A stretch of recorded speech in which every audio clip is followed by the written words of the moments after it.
Pakistan peoples party, Zardari साहब 11 साल jail में रहे। आपको पसंद है ना नहीं पसंद है, आई एम श्योर आप कराची में रहती हैं इसलिए आपके व्यूज पीपीपी के बारे में कोई अच्छे नहीं होंगे, जो कराची का हाल है।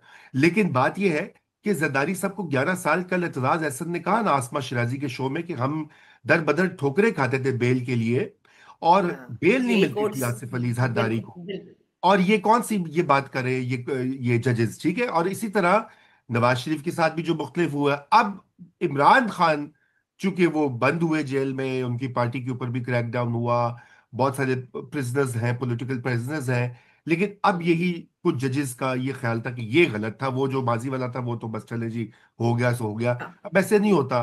तो ये तीन जो खौफजदा या डसे हुए एक्टर्स हैं, पाकिस्तान की मिलिट्री एस्टेब्लिशमेंट और ये दो बड़ी पार्टियां, इनका गठजोड़ है वर्सेस सही।